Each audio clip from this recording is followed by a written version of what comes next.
Hello, thank you for joining us for another episode of Successfully Homeschooled. My name is Sandra Waldrop, and today we have with us my friend Christen, who is also a homeschool mom, a veteran of homeschooling. But before we get started, I just wanted to talk a little bit about why we are here and why I'm interviewing these wonderful women who are willing to share their time with us. In today's world, so many women and families are pulling their children out of public school, or they're having a negative view of public school, or they're just really feeling called to homeschool. And social media has a tendency to really give the impression, and I think you can agree with me on this, that it's all butterflies and roses, right? And then when you're in the thick of it and your child's struggling to learn to read, or they're having a hard time in algebra and you really don't know much about what they're struggling with, and you yourself are struggling to help them, then your first instinct is, I'm not qualified for this, I cannot do this, they need to go back. And so what we are trying to do here is share with you tips and techniques, as well as stories, knowledge, and wisdom of ways that are going to help you succeed. Maybe you can pull some tips out of this, some ideas out of this that are going to help you persevere in your journey.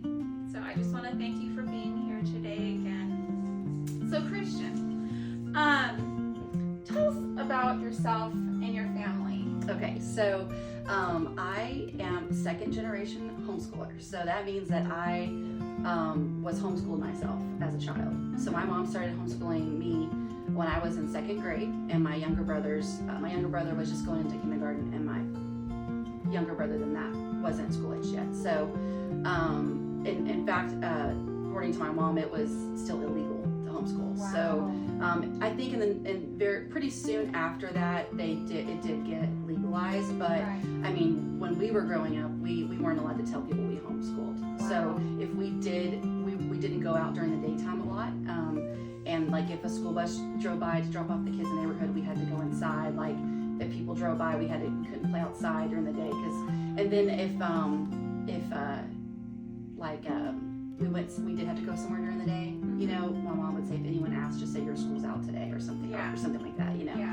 And so eventually we got to be more open with it once it became legal. But so I grew up being homeschooled, and so then I made the choice to homeschool my kids eventually, but it wasn't an easy decision to come to though. Wow. Okay, so how many kids do you have that you homeschool? So I have three. My oldest one is 24, then I have a 21-year-old and an 18-year-old. They have all now graduated. My youngest one just graduated last May. He graduated a year early, and we were just talking about this before the recording, but he was not motivated to do schoolwork at all, and had never been. He's a boy. Right. And he wanted to play outside and do other things, and so he had come to me and said he wanted to graduate early, and I laughed, and I was like, that's funny. You realize you're going to have to actually do your schoolwork without me like hounding you and fighting you constantly? And he said, yeah, that's fine, I'll do it. And he did. I was surprised that last year I wouldn't even let him sign up for the homeschool graduation until the very last deadline to do so, because I had to make sure, and I gave him like extra stuff to do to prove that he was going to get done before I would sign up. And I said, if you do all this before the sign up deadline, I will sign you up. And he did it, so he got it all done. Wow, that's amazing. Okay, so total, there's going to be some math involved in this. How many years have you been involved in homeschooling then? Oh gosh, okay, so I actually graduated a year early. So 9, and then I started homeschooling my daughter when she was in second grade. She graduated. So 10, then, that's too much math. Over 20 years. Over 20 years. Yeah, over 20 years. Wow, I mean, that's amazing. Probably close to 30, I guess. Yes, So. wow, that's good. That's amazing. Okay, so because you have 3 decades of homeschooling under your belt, I can imagine that you can see the progression of like the opportunities Absolutely. and the curriculum that's out there, Absolutely. the help that's out there. Can you tell us a little bit about that? Well, yeah, I mean, whenever I was younger and, in homeschooling, I remember, being like junior high. I think I was older, junior high, high school, and we started to have some opportunities. We didn't have like co-ops and stuff, but we started to have some opportunities where some of the parents had gotten hired like a professor to come and teach us some classes at the library, and so some of the homeschool moms would maybe like they would host a class or a subject that they were good at, and the parents could sign them up and we could go. And that wasn't until like later junior high, high school time, and that was a great resource to have. We did have homeschool groups back then. It was pretty active. We did lots of field trips and things like that, but there wasn't as much as there is now. And Right. I know now there's homeschool types of sports leagues and stuff like that. So Yeah. my girls were able to play volleyball. Yes. There wasn't those opportunities for me and my siblings. When we were younger, we didn't have that. My son played with some of the Christian schools. They are private schools in the area. They allow that now, and that was a great opportunity. And there's so much more cooperativeness. Yeah. and in our amongst all the homeschoolers. And now, even though my last one's graduated and he wasn't super involved in the homeschool groups the last couple of years because he was a teenager, got his driver's license, he had a girlfriend, he was busy trying to finish school, he was busy with stuff, and he got a job, I still watch my other friends who still have kids in homeschooling, and I see they do even more, and they have more opportunities, and I love it. I think it's amazing. Wow, that is so awesome. I love what you said about hiring a professor to teach some classes at the library. Mhm. I'm gonna stick that in my memory bank and just like hold on to that because I think that would. Yeah, I think it was like a world history class or something. So obviously you had a group of moms whose kids needed that particular credit, right? Right. So, if it fell out of their league, then they just, hired someone who could do it. That is. And then everybody pitched in some money, and then he came once a week and taught, assigned the homework, and then they were able to use another credit. Oh, that's awesome. And then, of course, as a teenager, we loved getting to hang out with our friends. Yes, absolutely. Any excuse, right? Yeah. So what are your kids up to now? Okay, so my oldest two are married. My oldest daughter, she works for a local nonprofit for women. It's a job she loves because she really likes to do a job that makes her feel like useful and validated. Yes. And so her job that she gets to do is ministry. Like she Yes. actually gets to go to work and minister to others. And so So she feels it's very fulfilling, and she feels like her job has meaning. She's Yes. tried to work at some jobs that were just a paycheck, and she hated it because she didn't feel fulfilled. It's hard. Yeah. She would rather feel fulfilled than make more money. So that's Right. just where she's at. And Absolutely. so she's married. She's been married for 4 years this month. My middle daughter just got married in December. She was actually managing a local coffee shop, and she when she got married, she just relocated. So she's in the process of moving and figuring out the rest of her life at this point after just getting married. So she had to move away and quit her job. But anyway, my son, he is like I said, just graduated in May, and he is an entrepreneur. He's just, that's the way his mind works. And when he was 14, he started a mobile car detail business, and he has kept that going ever since he was 14. And he did all the research and learned, and I actually used that as an elective because he had to learn how to manage a business, how to do the budget, how to become a better car detailer, and the better equipment to purchase and all that. And so he still has that, but he has recently decided to be a videographer, and so he has been launching that business and working with other professionals to teach him how to come up with contracts and what to do in that area. And so he just booked his first wedding he's going to do this spring, and so yeah, he's really excited about that. And I think that's kind of where his mind is moving at this time. So I love that so much. All right, so why did you begin homeschooling? I know that you were homeschooled, but your oldest did have some time in public school, right? Yeah, so I mentioned earlier that was kind of a hard decision to come to, and I'll explain why. Growing up homeschooling as a child, I loved it. I wouldn't go back and change anything for myself. Right. But I never wanted to homeschool my children for the simple fact that we gave my mom hell. Like, we drove her crazy. And I saw what we did to her, and I was like, I'm not putting up with that. And I was like, I couldn't wait for the day that I could like drop my kids off at school and go to lunch with my friends and pick them up later. Like, that sounded great to me. But then my daughter going to public school for a couple of years, I got to see a part of public school that I hadn't seen before. Right. And finally came to the conclusion that I had said to my husband, like, we're just a homeschool family. That's just what we are. Yeah. And it was hard because I knew that I was going to have to give up my life. And at that time, the group of other moms that I had been close to as my kids were growing up, all their kids went to school and they had all this free time. And I did not want to give up my time. I wanted to hang out with them. I wanted to go scrapbook and, go to lunch and do all those things without my kids. And I didn't want to do that. And at the time, I didn't have any other friends that were homeschooling. I didn't know any of the other homeschool families because obviously I'd been out of the loop because I hadn't been homeschooled in many years. Right. And I just, but for my kids, I had to do it because I thought it just doesn't make sense. They would go up to the school, to volunteer, to be involved. And every time I would go up there, it's like they were in line. She was in line for something, Yeah. And then she would come up with all this homework, and she was over it. She was struggling. We were all stressed out. Mm-hmm. The car rider line. Oh my goodness. I mean, that's the worst. I mean, I was like, 2 hours in the car riding line. It takes us 2 hours to do school. Like, it just didn't make sense. And then the evenings were so stressful because we had activities, go to dance or soccer or whatever, or we just wanted to hang out, and we couldn't because of the homework. And it was it wasn't working anymore. And so I made that sacrifice. And for me, it was a hard one. I really struggled as a mom. As a human, as an individual, to give up myself. But as a mom, I did it for my kids because I knew it was the right thing. And finally, when let I died to that selfish desire, and then really just like let myself fall into it. I loved it so much. We had so much fun. I mean, we enjoyed our life so much. I wouldn't change it for anything.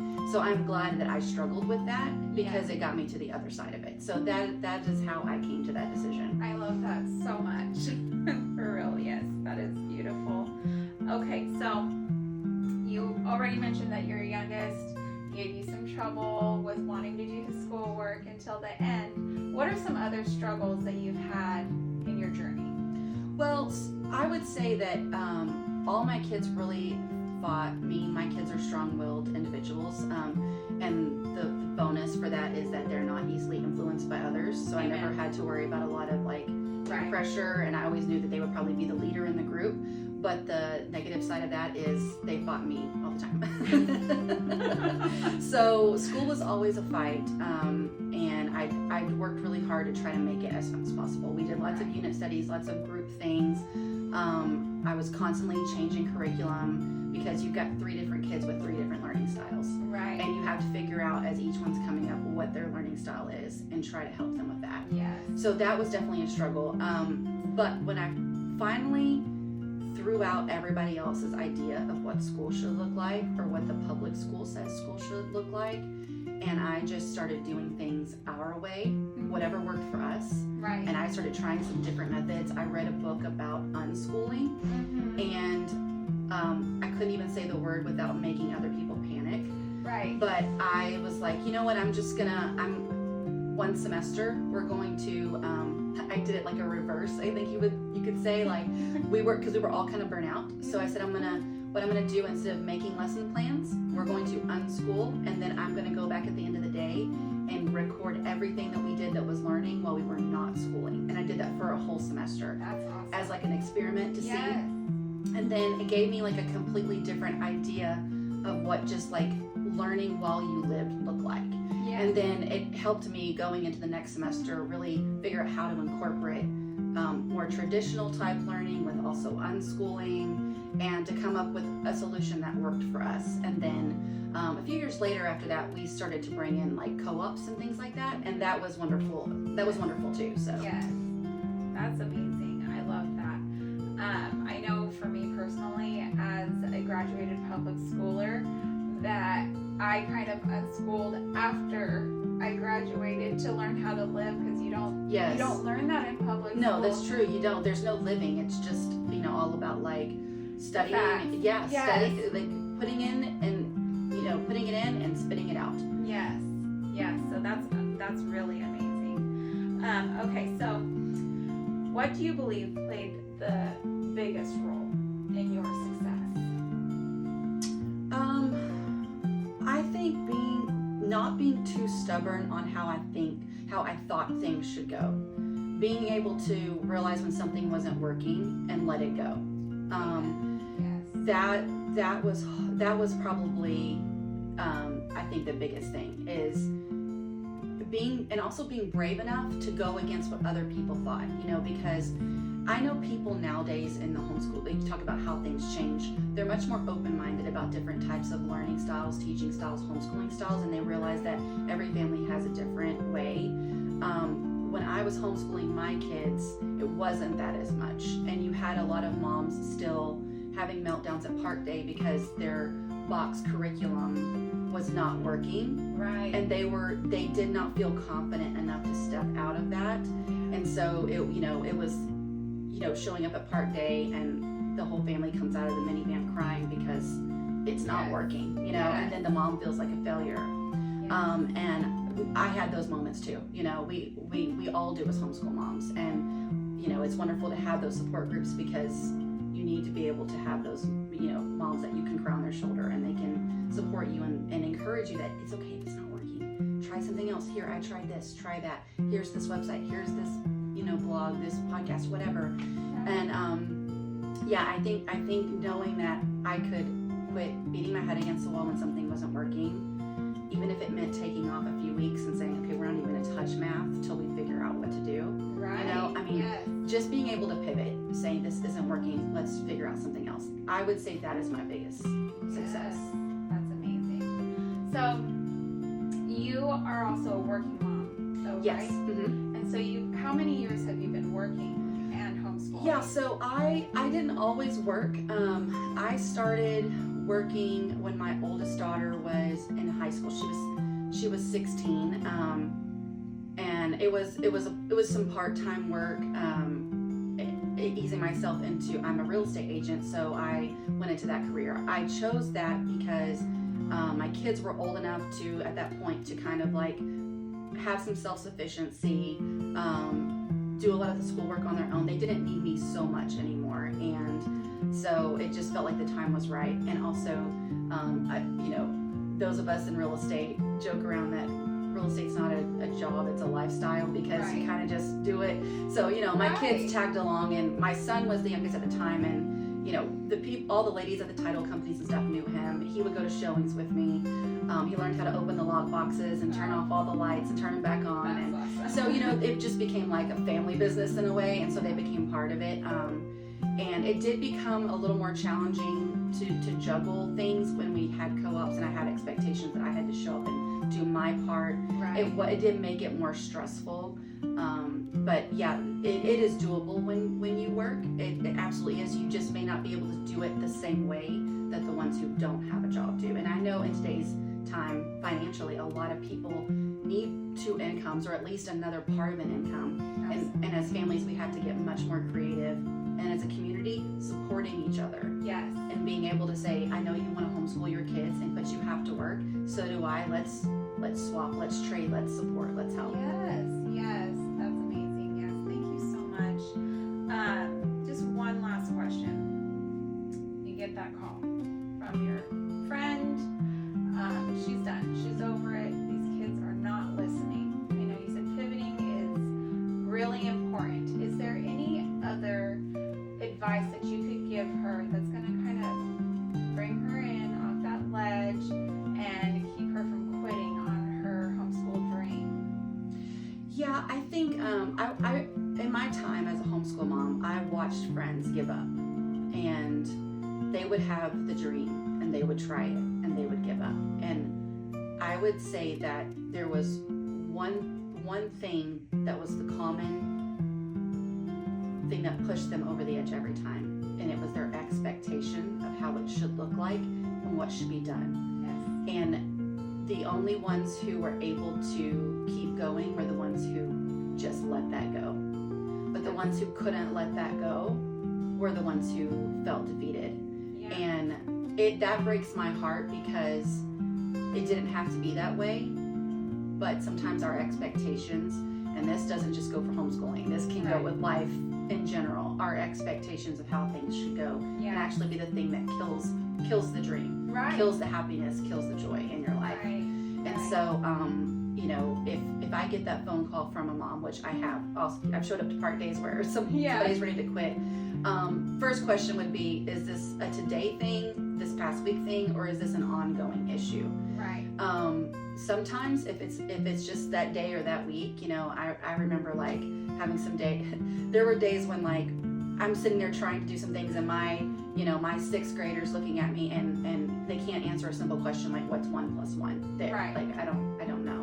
And you want to just like melt in a puddle, because you're like, I'm a failure as a mother. My sixth grader can't tell me a simple math problem. Right. The truth is, the child knows that answer. Their brain is not there that day. Right. Nobody's feeling it. So instead of fighting tears, I would say, hey, you know what? We're going to put up the books. We're going to go to the taco truck, get some tacos. We're going to sit at the park. Mm-hmm. Mental health day. We'll try again tomorrow. Yeah. Sometimes that's all it takes. Yeah. It's just a day off, a week off, a field trip, something. Yeah. But if it's something that's consistently happening, because this would happen with my kids at times, it's sometimes just drop that subject, drop that curriculum altogether. Yeah. And just take some time to do some research, try some different things, and be willing to be open-minded. Because more than likely, your child is not going to have the same learning style as you. Yeah. And you're trying to provide an education for them in a way that you feel like they should learn. Mm-hmm. And if they're not getting it, it's because it's not their learning style. There's nothing wrong with them. Right. They just don't learn the way you do. And if you can let go of that, figure out how they learn, or get them to figure it out, mm-hmm. and then provide them with the tools that they need, then you can get through anything. Right. Yes, that's wonderful. That is absolutely wonderful advice. I know online, if you are trying to figure out what kind of learner your child is, there are some really great websites you can go on to do like a little quiz and figure that out. Yeah, absolutely. So and there's even some I found to figure out what type of teacher you are, what your teaching style is, to find out what type of like homeschool family you should be, because that's going to change whether or not you have two working parents, or maybe your family's business owners or something like that, and being able to, or you have shift workers, and figuring out what works for your families. But there's so many wonderful resources on the internet. Thank God for the internet. So yes, absolutely. Do you have anything else that you would like to share? No, I think I said a lot, but just don't ever be, I think just don't ever be afraid to tell the other homeschool moms you're struggling. Yes.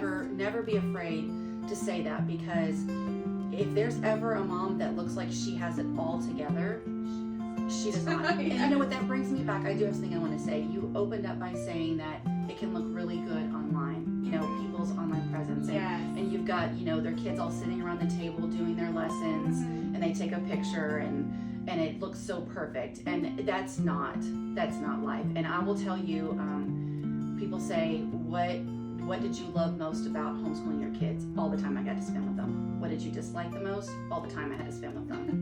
Because it's both. It's so much togetherness, and even though it's beautiful, sometimes it's a lot.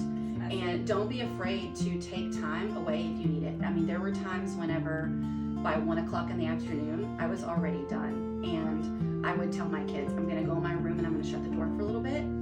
Oh, don't knock on the door unless there's blood or something like that. Fire. Yeah. and because I just needed a little bit. Yeah. I just needed a little time. And then I could take that time and then go back out with the rest of the day. And there's no shame in that, because there's a lot. Everybody needs a break at times, and that is okay. So. Yes, absolutely. thank you so much for coming. Thank you for today having me. And taking I love talking about homeschooling. I'm very Yes, passionate about it. I love it. yes, I think it's yes. wonderful, and I'm so excited to see so many different people doing it now. so much. And you have a podcast as well, too. Yeah, You wanna so tell us a Brazoria little? County Minute. Anyone who's local to the Brazoria County area, it's just things of interest in our area. But even if you live outside the area, you still might find some of the things interesting that we talk about. So Perfect. I can send you the link so you can post that in case anyone Yes, watching. yes, absolutely. Thank you so much. Thank you for watching another episode. We